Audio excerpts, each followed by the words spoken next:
Evangelho de João, capítulo 5, verso 1 ao verso 15, irmãos. Compartilhe sua Bíblia com irmãos. Caso estiver sem a Bíblia dele agora, você compartilhe, ajude-o a encontrar também. E diz assim: algum tempo depois, Jesus subiu a Jerusalém para uma festa dos judeus. Há em Jerusalém, perto da Porta das Ovelhas, um tanque que, em aramaico, é chamado Betesda, tendo 5 entradas em volta.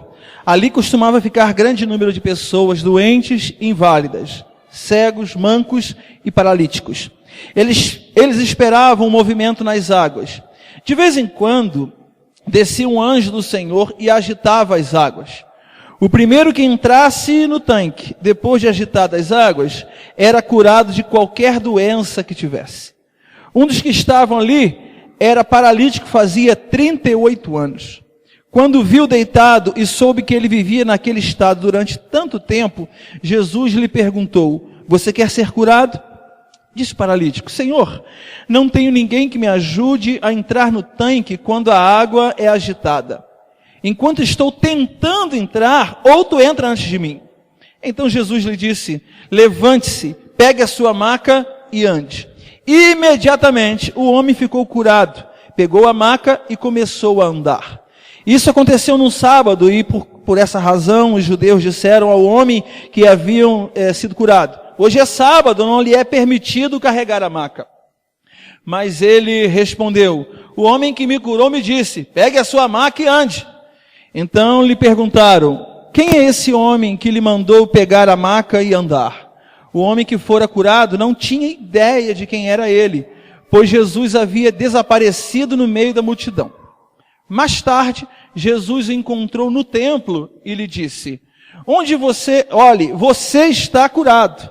Não volte a pecar, para que algo pior não lhe aconteça. O homem foi contar aos judeus que fora Jesus quem o tinha curado. Amém.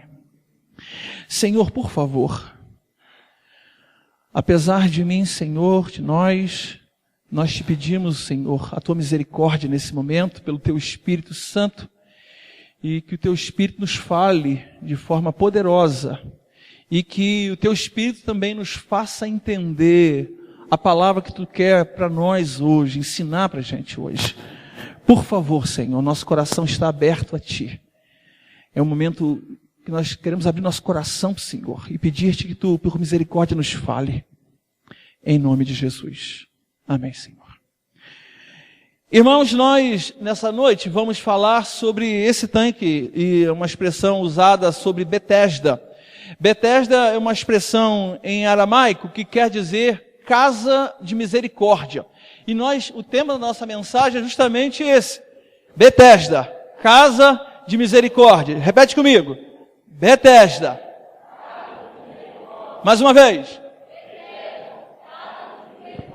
Você vai substituir Betesda por igreja. Vamos lá? Mais uma vez. Muito bem. Esse rapaz, irmãos, Jesus estava andando por lá, indo em Jerusalém, perto desse tanque, desse lugar. E nesse lugar tinham várias pessoas. Era um lugar que ficavam muitas pessoas. O texto fala que eram aleijados, cegos, mancos, paralíticos. Tinham diversas pessoas que ficavam lá. Por quê? Porque naquele tanque, de vez em quando vinha um anjo do Senhor. A gente não sabe, o texto não fala de quanto em quanto tempo.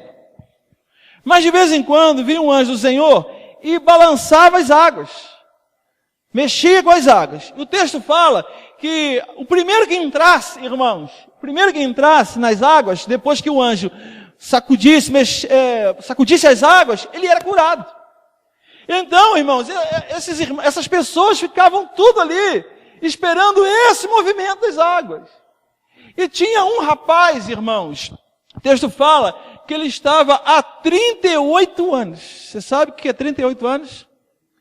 Esperando o movimento das águas.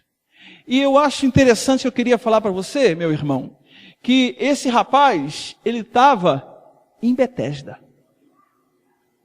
Ele estava na casa da misericórdia. E por incrível que pareça, irmãos, há 38 anos. Aí eu fiquei pensando nesse texto, irmãos, eu fiquei pensando quantas vezes também nós estamos lá na beira do tanque, perto do tanque, na casa da misericórdia, e nós estamos parados, paralíticos, parados, há 38 anos, ou há 10 anos, ou há tanto tempo. E aí, irmãos, quantas vezes também nós estamos na igreja? Tem gente que está paralisado, às vezes fisicamente, mas às vezes espiritualmente. Eu queria fazer uma aplicação muito especial também a esse tipo de enfermidade, de situação que nós enfrentamos na nossa alma. Quantas pessoas que ele fala aqui que estavam cegos? Quantas pessoas que perderam a visão no decorrer da caminhada? Que não conseguem perceber as coisas? A palavra do Senhor fala lá em Coríntios, capítulo 3, fala que o Deus dessa época cegou o entendimento de muitos. E aí você vai percebendo que quanta gente que está totalmente cega. E a gente pode correr o risco de estar na casa da misericórdia, mas ainda estar cego. Por vezes, nós estamos paralíticos. Porque o texto sugere, irmãos, quando Jesus lá na frente fala assim, olha, depois nós vamos voltar a isso que eu vou falar. Não volte a pecar, não volte. Para que algo pior não lhe aconteça, eu estava nos comentaristas acerca desse texto, o texto sugere o seguinte, que ele tinha ficado paralítico por conta de um pecado que ele cometeu há 38 anos atrás. Está entendendo? Então, por vezes, eu fiquei pensando sobre isso, que por vezes, irmãos, nós fazemos coisas na vida, que essas coisas, o resultado pode ser uma paralisia na nossa vida. Quanta gente que está paralisada,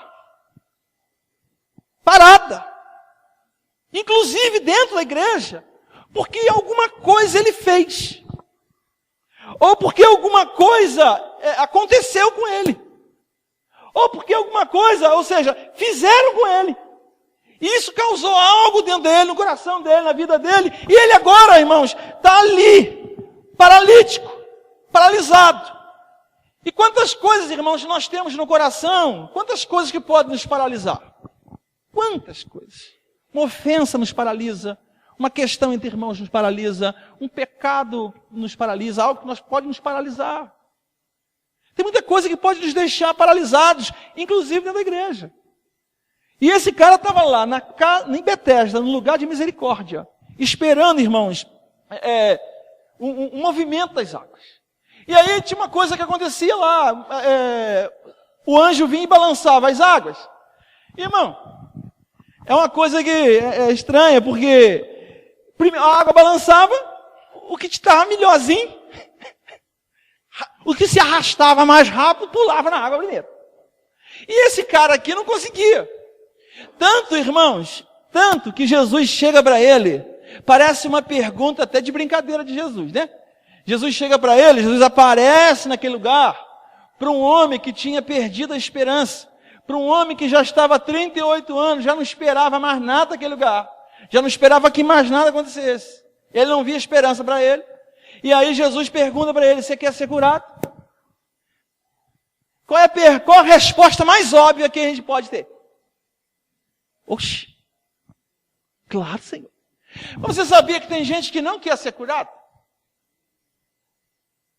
Tem gente que não quer ser curado. Tem gente que prefere, irmãos, continuar paralítico. Sabe por quê? Tem muita gente que gosta que a gente fique acariciando as feridas dele. Tem gente que tem prazer em ficar paralítico. Se fosse hoje, em alguns lugares, irmãos, um paralítico, em algumas situações, ele estaria recebendo um benefício. E aí, irmãos, se ele ficar bom, ele perde benefício. E tem gente que não quer perder algumas mordomias. Tem gente que, inclusive, essas coisas, é o meio dela, mesmo sendo pouco ou muito, é o que ela quer. Se ela fica curada, ela tem que trabalhar. Ela vai ter que batalhar pela vida. E tem muita gente que acostumou com aquilo. Mesmo a cura trazendo uma bênção muito maior, que ele poderia ganhar muito mais trabalhando, mas ele prefere ficar com aquilo, porque ele acostumou 38 anos, ele acostumou com aquilo, e ele quer aquilo, ele acha que aquilo está bom para ele, mas Deus quer fazer algo maior na vida dele, mas ele se prende àquela coisinha que ele está preso, paralisado, cego naquela coisa, e Deus quer fazer algo maior na vida dele. E muitas vezes Deus está querendo fazer algo nas nossas vidas, e é extraordinário, mas nós não estamos querendo. Nós estamos fugindo do que Deus está querendo fazer com a gente. E aí ele pergunta se você quer ser curado, e aí ele não, em princípio, ele não dá uma resposta direta, sim ou não. Ele fala assim, Senhor, o texto fala assim, não tem quem me ajude. Quando a água é balançada, outro entra na minha frente. Irmãos, eu ouvi o pastor uma vez, Sidaco, dizer assim, quando todo mundo tem uma história para contar. Quando o rapaz, Jesus pergunta, você quer ser curado? Ele era para dizer sim, ou até não, sei lá. Mas ele começa a contar uma história. Ninguém me ajuda. Senhor, ninguém me ajuda. Estou tentando as coisas, mas não tem ninguém que me ajude. Quantas vezes, meus irmãos, quantas vezes nós começamos com esse discurso que a gente não acontece com a gente, porque não tem quem ajude a gente? Quantas vezes nós já culpamos os outros pelas nossas dificuldades? Quantas vezes, irmãos, nós estamos culpando alguém por aquilo que eu poderia fazer? Não foi isso que Jesus perguntou? Jesus está perguntando a você, você quer ser curado? E aí ele veio com uma história, não, porque ninguém me ajuda, porque, irmãos, Jesus quer saber se você quer ser curado. E é interessante, eu estava pensando sobre isso, que às vezes a nossa enfermidade nos impede de sermos curados. Eu fiz os irmãos entenderem? A própria enfermidade estava impedindo que ele fosse curado. Por que isso? Como assim, pastor? Ele era paralítico, certo? O que impedia dele entrar rapidamente na água? A enfermidade dele, a paralisia. Então, tem muitas coisas que Deus está querendo fazer na gente, em mim, em você, que a minha enfermidade me impede de ser curado. O que impede alguém que é orgulhoso de ser curado? É o que, irmãos? O orgulho. O que impede, irmãos, alguém que é extremamente vaidoso de ser curado? Verdade. O que impede o cara de ser livre do pecado? O próprio pecado. Então tem coisas, por isso que Jesus dá uma palavra para ele. Irmãos, você tem que saber o seguinte, é por isso que Jesus veio. Porque nós somos incapazes. É justamente os nossos pecados que nos impede de sermos salvos. Se não fosse Jesus vir e falar assim para a gente, levanta e anda, nós não teríamos condições de ser salvos. Porque o nosso próprio pecado nos impede de ser salvos. Se não fosse Jesus vir e nos livrar, nos dar uma palavra de ordem e morrer por nós, nós estaríamos completamente aleijados, nós estaríamos completamente destinados à perdição. Se não fosse Jesus, irmãos. Tem coisas que Jesus está querendo fazer na nossa vida, que é justamente o que Ele quer curar em nós, é justamente o que está atrapalhando a gente. Então aquilo que nós temos, que está atrapalhando a gente, é justamente isso que Jesus quer nos libertar. Você está entendendo? Quando nós já falamos sobre o orgulho, às vezes nós somos extremamente orgulhosos. E Deus quer tratar isso na gente. Mas quando Ele vem e desafia-nos, Ele fala assim, você quer ficar livre disso? É justamente o orgulho de admitir, no sentido assim, que eu preciso de Jesus, que eu preciso ser levantado, é justamente isso que me impede. E aí a gente fica, pastor, então como é que a gente fica? Se eu estou aleijado, e é justamente esse problema que me impede, como é que eu faço? Quando Jesus entra lá, não foi a fé desse rapaz quem o livrou. Jesus veio, irmãos, porque Ele se compadeceu da gente. Você entende isso? Não foi a nossa fé necessariamente inicial que fez com que Jesus viesse nos buscar. Foi a iniciativa de Jesus. O grande amor dele por nós, que fez com que Ele abrisse mão da sua glória e viesse no meio de nós. Você percebeu que Ele estava no meio dos cegos, dos aleijados, dos mancos e tudo mais? É isso, aquela tipologia ali, irmãos, é o exemplo de como Ele vem para o mundo. Ele veio para estar no meio dos cegos, dos aleijados, dos mancos, para nos dar uma palavra, para nos levantar. E Ele te trouxe aqui para dizer que Ele quer levantar a sua vida nessa noite em nome de Jesus. Eu não sei o que paralisou você. Quantos irmãos aqui é uma bênção para Deus no sentido de serem preciosos. Mas quantas vezes, irmãos, a gente vivendo na igreja, a gente caminhando, a gente fazendo, e algo nos acontece, ou a gente faz, ou fizeram, seja como for, irmãos, e isso paralisa a gente. Isso paralisa a gente. E a gente continua muitas vezes na casa da misericórdia.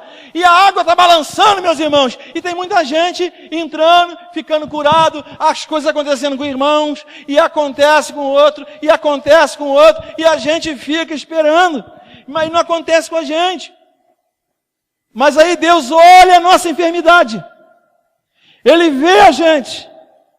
E Ele traz uma palavra para você. É noite que eu trouxe você aqui para levantar você em nome de Jesus. Você entende isso? Amém? Pergunta para o seu irmão, você quer ser curado? Diz para ele, é a noite de você levantar em nome de Jesus. Faça uma palavra corajosa para ele. Jesus vai levantar você. Você crê nisso? Amém? Aplauda Jesus então. Glória a Deus.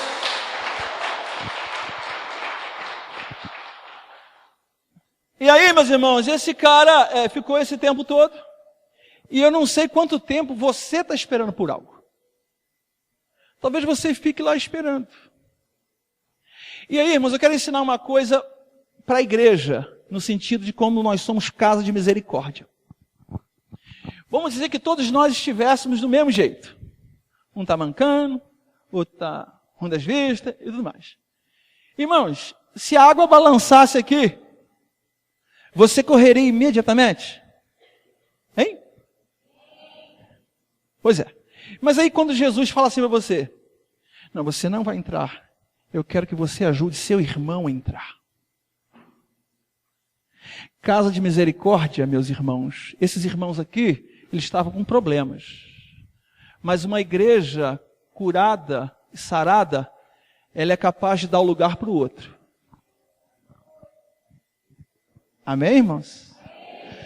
Muitas vezes Deus faz com que fala ao seu coração, Senhor, mas quando é que eu entro? Eu estou aqui há 30 anos. E a água é minha hora, Senhor. Mas aí Deus fala a você, não, peraí. Ajude seu irmão. E pastor, e quem cuida de mim? Deus cuida de mim. Amém, irmãos? Como diz o Kleber Lucas, Deus cuida de mim. Na sombra das suas asas, Deus cuida de mim. Eu amo a sua casa e não ando sozinho. Não estou sozinho, pois sei. Você crê nisso, que Deus cuida de você? Deus cuida de você. Irmãos, Deus quer nos levar a esse lugar. Tem um livro da Joyce Meyer que fala sobre a revolução do amor. E faz a citação de Levíticos, que a gente vê o outro primeiro. Jesus fala assim, amarás teu Deus sobre todas as coisas e ao teu próximo como a ti mesmo. Viver na casa da misericórdia não é só pensar em si mesmo, mas aprender a pensar nos outros. É aprender, irmãos, que Deus quer que você abençoe o outro. Eu fiz uma citação parecida dessa umas 2 mensagens atrás, que às vezes Deus usa você para abençoar outros, e você continua ainda com dificuldades. Eu fiz uma situação na célula nossa, aí eu posso falar porque da gente diz respeito a nós mesmos, a Gilce e eu. Os irmãos sabem o quanto nós sonhamos por ter filhos. Vocês sabem, nesse tempo que a gente vem caminhando, orando ao Senhor, nesse meio do caminho, a Gil sofreu 2 abortos espontâneos. Sofreu 2 abortos e a gente tem orado. A gente tem orado. Nós somos casados, irmãos, desde 2001, 15 de setembro de 2001. Ou seja, meus irmãos, fazem 19 anos. Farão,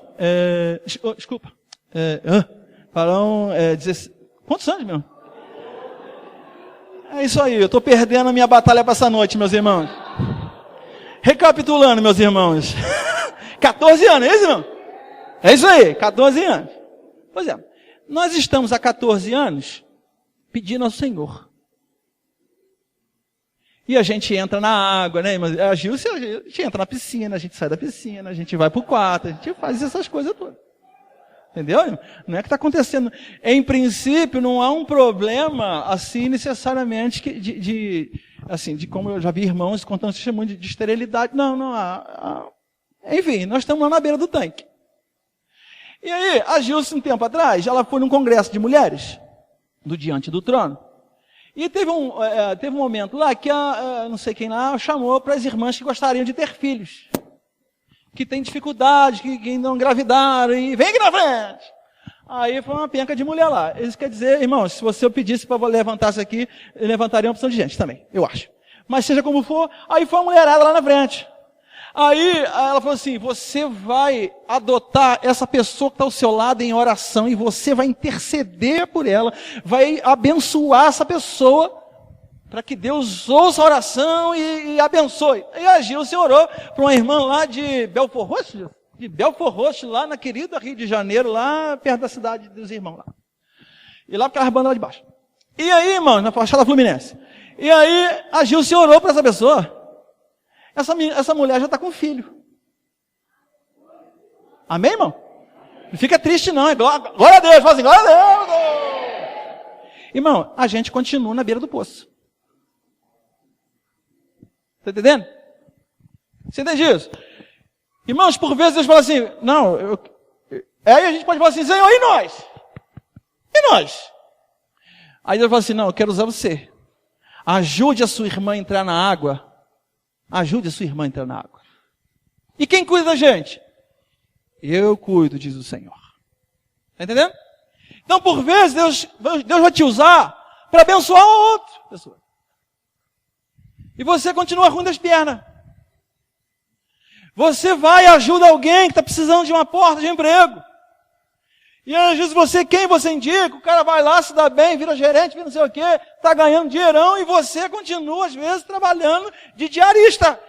Não é pecado nenhum nisso, mas fazendo bico. Não há pecado nenhum nisso. Mas às vezes, por vezes, Deus quer nos usar para ajudar alguém a entrar nas águas. Deus quer usar você. E muitas vezes, obrigado meu filho, obrigadão. Deus vai usar você para ajudar alguém. E isso é extraordinário. Saber que aquele cara está andando. Claro, é obra de Deus. Poder de Deus. Milagre de Deus. Mas também você dar o seu lugar. Você poderia entrar. Mas aí Deus falou assim, não. Dá a vez para ele. Você teria coragem. Por exemplo, você está aí orando por uma porta de emprego, aí surgiu uma possibilidade, e aí a sensação que o cara falou é o seguinte, quem chegar primeiro pega, né? Não é verdade? Tem muitas coisas que parecem ser desse jeito, quem chegar primeiro pega. Foi o que ele falou. E aí você sabe que surgiu para você, e você tem coragem de abrir mão, e falar assim, Deus fala ao seu coração. Não estou dizendo que toda porta de emprego você tem que abrir mão, estou dizendo que por vezes Deus vai falar assim para você, eu cuido de você. Deixa ele entrar na água no seu lugar. Isso é um milagre extraordinário. Tão grande quanto levantar e andar. Está entendendo? Eu fico pensando que quem faz isso, irmãos, na verdade, irmãos, ele foi tratado por Deus. Em muitas áreas ele foi até curado. Porque para você abrir mão de algo que lhe interessa, já contei o testemunho aqui na outra sexta-feira, de um propósito que Deus mexeu no nosso coração. Eu falei com os irmãos que era para entregar um valor a uma pessoa, e era justamente um dinheiro que eu ia pagar uma conta no cartão. Mas Deus falou no meu coração, falou assim, entrega para a pessoa. Eu fui lá e entreguei. Deus supriu? Deus supre. Mas se não suprisse, não teria um problema. Às vezes nós ficamos felizes porque depois Deus deu parte do dinheiro, ou deu a mesma coisa, ou deu mais, seja como for. A gente fica feliz por isso. Mas a minha alegria, a sua alegria não tem que ser se Deus depois vai me dar dobrado. Ou se Deus vai me dar a mesma parte.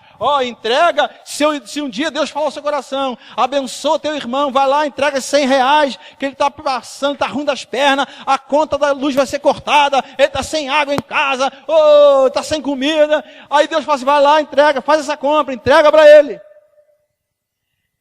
Eu não estou garantindo você que necessariamente Deus vai lhe trazer os mesmos R$100, eu não estou dizendo nada disso. Eu não estou andando, ensinando você a andar por essa expectativa que Deus tem que te dar de novo. Nada disso. Estou dizendo para você que Deus sempre cuidará de ti. Está entendendo? E que é extraordinário você poder abençoar alguém, irmãos. E se Deus não te der no sentido de não repôs aquele dinheiro que você tinha, que era para pagar, que era para fazer, não tem problema. Mas é quando Deus fala para você. E você pode ter certeza, meus irmãos, que você será lembrado dessa palavra essa semana em nome de Jesus. Está entendendo? Quanta gente, irmãos, irmãos, quantas vezes nós temos que tomar cuidado. Quantas vezes você já ficou chateado? Porque você, por exemplo, foi um desses mercados por aí. Não vou nem falar de citar nenhum mercado, não. Que mercado é esse aí? Dos que tinham e os que tem. Quantas vezes você esperou com a seta ligada? O cara lá, aí o cara tirou o carro, quando saiu com o carro, veio um mais esperto que tu e pulou na frente. Você estava ali quase 2 minutos esperando a moça botar a compra no carro, né? Mercado cheio, você encostou do lado ali, e ficou com a seta ligada, e a pessoa bota a compra, fecha a mala, bota a menina sentada, e não sei o que, tu tá lá olhando. Aí na hora que é para você entrar, vem um, passa por você e pum! O que você fez? Fala a verdade. Não é para falar não. Não fala para não escandalizar o irmão que está ao seu lado. Nem eu vou dizer as coisas que a gente pensa. É verdade, meus irmãos? Irmão, você vai brigar por causa de uma vaga? Ei, irmão. Quantas vezes, irmãos? Eu não estou dizendo que escute bem. Eu não estou estimulando os espertos. Escute bem. Isso não lhe dá direito, irmão, de você ser esperto demais e entrar na vaga alheia. Pastor falou que a gente pode entrar, que o outro tem por obrigação ficar quieto. Nada disso. Eu não estou dizendo que o outro não está errado. Não estou dizendo nada disso. Estou dizendo que às vezes, irmãos, a gente vira o bicho, a gente briga, a gente não sei o quê. A gente briga por causa de pão, a gente briga porque a pessoa foi lá e foi mais esperto, pegou o frango assado, promoção no mercado, 50% de não sei o quê. Aí o pessoal foi lá pegar e a pessoa foi lá, pegou 2. Que isso, rapaz? Você ficou raivado com ele? Deixa para ele. Deixa. Quantas vezes nós brigamos por vaga, nós brigamos por compra, nós brigamos porque teve um esperto que... Estou dizendo que eles estão errados. Estejam certos. Quantas vezes, irmão, nós já encrespamos, nós já brigamos. Crente não xinga, mas tem gente que xinga. Já xingou, em pensamento pelo menos já xingou muito, muito, muito, muito. E aí tem um outro lado também. Quantas vezes nós entramos e cortamos fila? Aqui não tem ninguém não, estou falando para o pessoal que vai ouvir na internet. Aqui na igreja não tem ninguém assim. Nós não somos assim, irmão.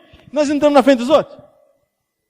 O cara está lá meia hora na fila, o rabo da cobra está lá no meio do mato lá. Aí o cara esperou meia hora na fila, aí tem sempre uns espertos que pegam as compras assim, passa aí para mim. Que isso, o cara, todo mundo esperou meia hora, você é o esperto, né? Para mim esse tipo de esperteza, para mim é pecado. Para mim não é gente que vive na casa da misericórdia. Está entendendo, meus irmãos? Eu já vi gente esperta demais. Gente esperta. Irmãos, mas eu vou dizer uma coisa. Deus cuida de mim.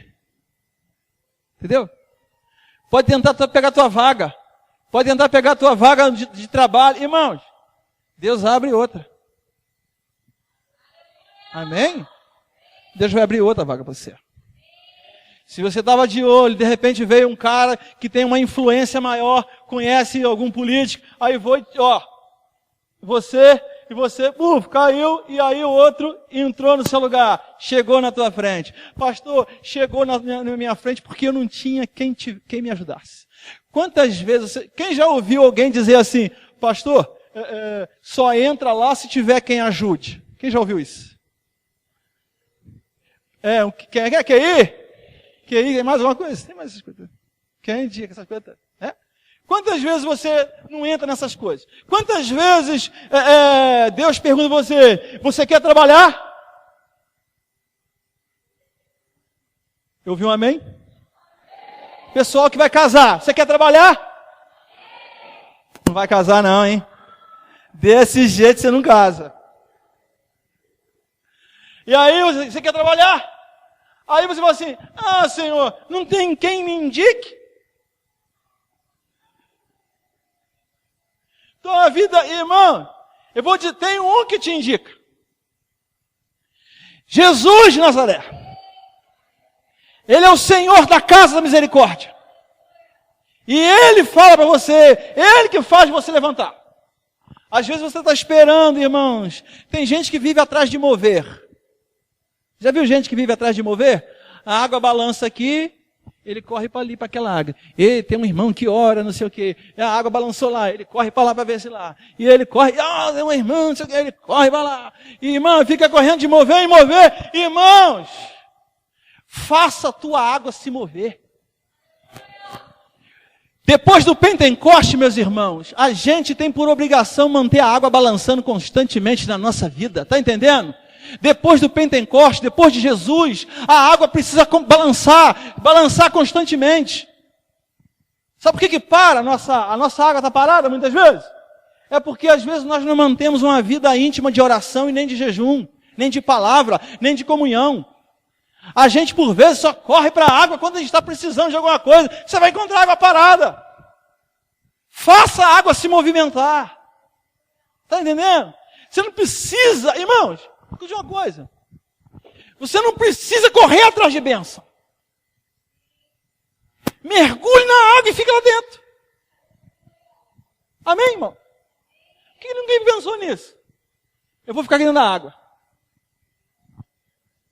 Eu fico.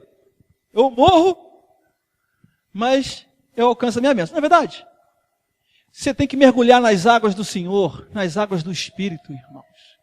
E essa água vai continuar balançando. Faça a água se movimentar. Mantenha a sua vida em oração, em jejum, em clamor, irmãos. A água vai continuar balançando diante de você em nome de Jesus. Eu não sei quanto tempo você tem esperado por alguma coisa. Mas algo veio muito forte ao meu coração, irmãos, quando eu pensava sobre isso. Que chegou o momento de Deus levantar você. Que alguma coisa aconteceu. Às vezes um pecado. Tem uma historinha muito antiga, já contei aqui há muito tempo atrás,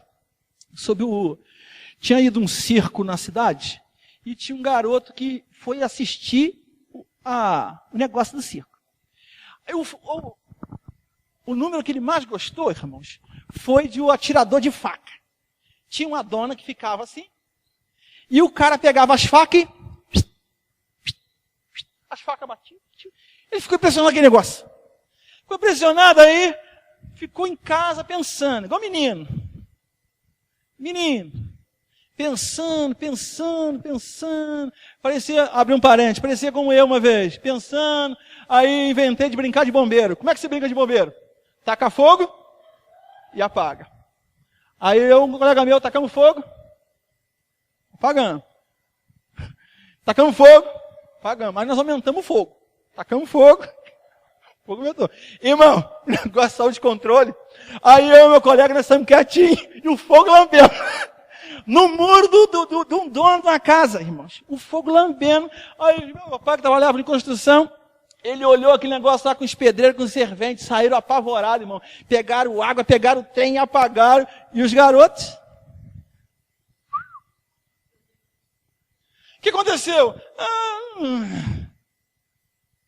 Meu pai que vai ouvir essa mensagem, ele livrou a gente. Então o menino tem umas ideias. Diz que o menino não pode ficar muito tempo sozinho, né? Tem umas ideias, uns negócios. E aí esse garoto viu o atirador de faca, ficou impressionado.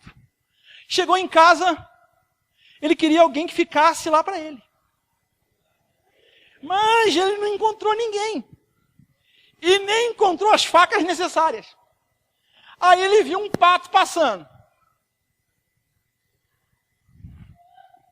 Ele pegou um punhado de pedra, mirou, não vai acertar. Verdade? Ele não vai acertar no pato, é só bater do lado. E ele foi... A primeira pedrada foi na cabeça do pato. Pá, o pato. Matou na hora o pato. Ele pegou o pato, olhou para como é que o menino faz quando a gente está em apuro? Quem faz? Menino não. Quando a gente faz uma besteira, uma bobagem? Aparentemente ninguém viu. Ele foi, pegou o pato, colocou debaixo do braço, cavou um buraco, enterrou o pato. Jogou um capinzinho por cima e ficou quieto. Ficou tudo naturalmente. Aí a mãe, tinha uma outra menina, irmãzinha dele. Aí a mãe falou assim, olha, eu vou até a cidade. Aí falou para Maria, Maria, você vai lavar a louça, vai cuidar da casa, e teu irmão vai só limpar a varanda.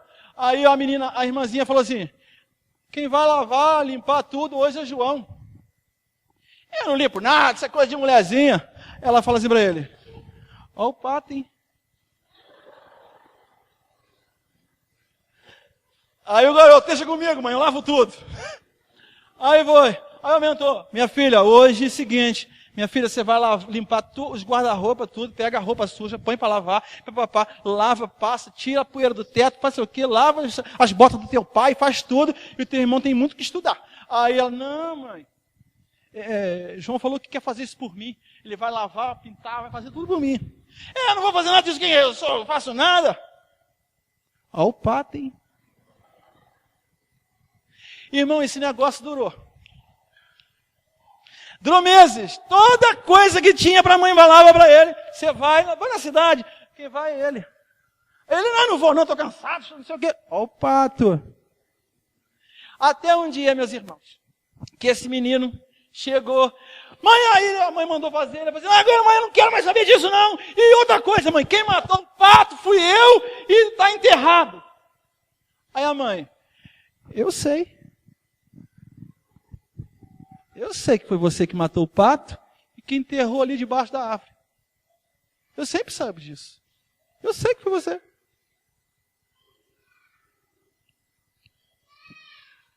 Irmão, a gente por vezes enterra pato. Você tem algum pato enterrado na sua vida? Olha para o seu irmão e fala assim, ó o pato, e fala para ele, ó o pato, hein, maluco. Diz para ele assim, eu não tenho pato enterrado na minha vida não. E se tiver, nós vamos pedir perdão hoje, em nome de Jesus, amém, irmão? Irmãos, quem enterra pato fica paralisado. Porque toda vez que a gente vai fazer alguma coisa para Jesus, todas as vezes que a gente vai fazer, a gente vai orar, o diabo, como aquela menininha, o diabo vem nas ouvidas e fala assim, ó o pato, hein? Você vai orar, Senhor, me abençoa. O diabo fala o quê? Ó o pato. Você vai cear, o que o diabo fala? E às vezes tem gente mesmo que fala pra gente, né? Irmão, não dá para deixar pato enterrado. Porque o diabo sempre vai levantar esse pato. Ou vai nos acusar desse pato. Às vezes, irmãos, o que nós temos enterrado é um pato que nós fizemos. E às vezes o que nós fizemos não foi com intenção de fazer, de matar o pato. Foi para tirar um fino. Você não queria matar o pato. Você matou. E mesmo sem querer, como eu vi uma vez, o cara apitando um jogo pra gente de futebol, aí o cara fez uma falta pro outro, aí o cara que entendia de arbitragem falou assim, isso é falta. Aí o cara falou assim, não, mas foi sem querer. Ele falou assim, sem querer também é falta. Entendeu? Se o campo estiver escorregadio e você escorregar e meter o pé nas pernas do outro e o cara cair, pênalti. Sem querer também é falta. Tem um peso diferente. Tem um peso diferente para nós. Mas às vezes, irmãos, nós temos sentimentos enterrados. Nós temos coisas enterradas na nossa vida. E a minha palavra para você não é a palavra daquela menininha que fica te dizendo, usada pelo cão, ó o pato, ó o pato, ó o pato. Não quero ser menina. Eu quero dizer para você, irmãos, que não vale a pena manter pato enterrado. Às vezes a gente enterra pecado, a gente enterra sentimento, a gente enterra coisa na nossa vida. E isso, sabe qual é o problema disso? É que isso vai paralisando a gente. Isso vai cegando a gente. Isso vai deixando a gente manco. A gente não consegue correr. A palavra do Senhor fala que aqueles que esperam no Senhor correrão, não se cansarão. Por que correrão, não se cansarão? Mas tem muita gente que não está conseguindo, está cansado, está exausto. Como eu vi numa agenda, de uma vez escrita no rapaz, ele falou assim, se o jugo do Senhor é suave, por que me sinto tão cansado? Você parou para pensar? Porque às vezes, irmãos, nós temos algo que está parando a gente. Você precisa entregar sua vida a Jesus. Talvez tenha algo que você precisa ser curado nessa noite. Ser perdoado. Ser curado. Jesus veio aqui, irmãos, não para desenterrar teu pato. Pelo contrário, a palavra do Senhor diz, pelo profeta, que Deus lançou os nossos pecados no mar. Está enterrado. O que você precisa, irmãos, é ser livre dessa culpa. Sentimento. De sentimentos. Livre disso, peça, Senhor, em nome de Jesus.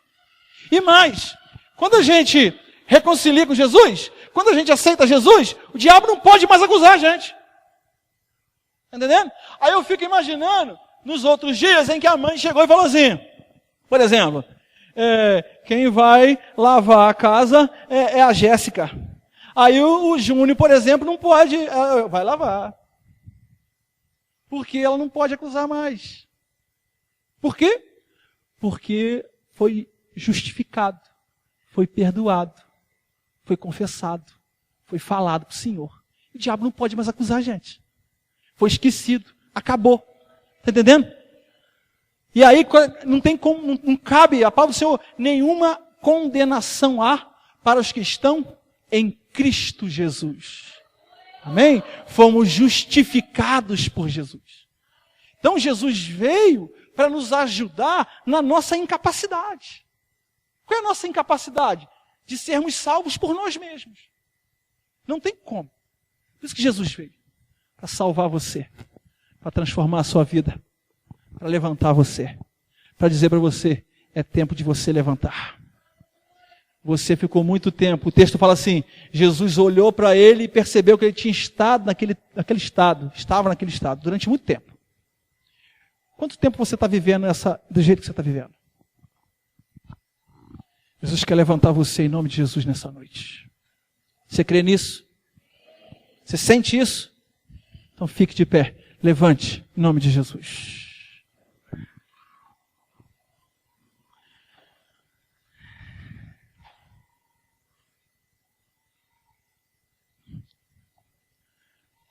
Fecha teus olhos. Fecha teus olhos que eu quero orar por você. Em nome de Jesus. Eu quero orar por você em nome de Jesus. Quero que você fale com o Senhor. Eu não sei quanto tempo você está nessa situação. Talvez seja um dia, 1 ano, 2 anos, 30 anos, 20 anos. Eu não sei quanto tempo você vive uma situação na sua vida. Uma situação talvez de abandono, de mágoa, de dúvidas, de estar paralisado. Talvez você esteja desviado já há algum tempo. Talvez você esteja vivendo para você durante muito tempo. E como se relaciona com respeito às coisas do Senhor, você está parado, está paralisado. Mas Deus te trouxe aqui para dar uma palavra para você, para levantar você. Naquilo que você é impossível de fazer, sou impossível de fazer por mim. Deus quer fazer por você. Você veio hoje na casa da misericórdia. E Deus quer derramar a misericórdia dele sobre a sua vida em nome de Jesus. Eu queria perguntar para você, se alguém, para os irmãos, se alguém entre nós, que nessa noite gostaria de entregar sua vida para Jesus, ou se reconciliar com Jesus nessa noite. Alguém entre nós, levante sua mão assim onde você estiver, em nome de Jesus. Mas, pastor, eu preciso entregar minha vida a Jesus. Eu quero entregar minha vida para o Senhor. Eu quero me reconciliar. E eu não posso ficar parado. Eu preciso voltar a andar nos caminhos do Senhor. Eu preciso correr a carreira do Senhor. Alguém com a gente?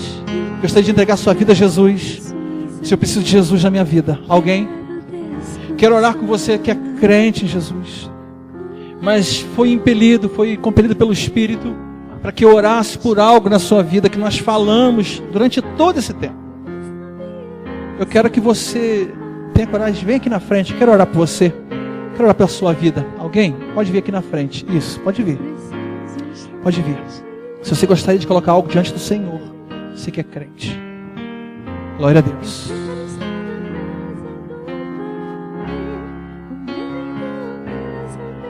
Deus quer levantar você nessa noite. Glória a Deus. Se alguém mais quiser vir, não se sinta constrangido, porque às vezes a gente pensa assim, se eu for lá na frente, vão achar que eu estou com algum pato enterrado. Meu irmão, se você ouviu essa palavra, foi o diabo que falou para você. Às vezes, irmãos, nós preferimos sofrer, continuar paralisados na vida, do que pedir o socorro do Senhor. Esse rapaz não conhecia Jesus. Jesus curou e ele não sabia quem era Jesus. Mas eu quero dizer para você que você sabe quem é Jesus. Você sabe quem é o Senhor. Você pode correr para Ele. Você pode clamar para Ele. Ele não clamou porque ele não conhecia Jesus. Ele não sabia quem era Jesus. Mas você, diferentemente, pode clamar, porque você sabe quem é Jesus. E Ele quer levantar você, independente do que foi, independente daquilo que você sentiu que precisa colocar diante do Senhor. Deus te trouxe, eu preciso voltar a andar. Eu preciso voltar a ser uma bênção. Eu preciso, Senhor, eu quero ser levantado nessa noite em nome de Jesus. Deus quer levantar você.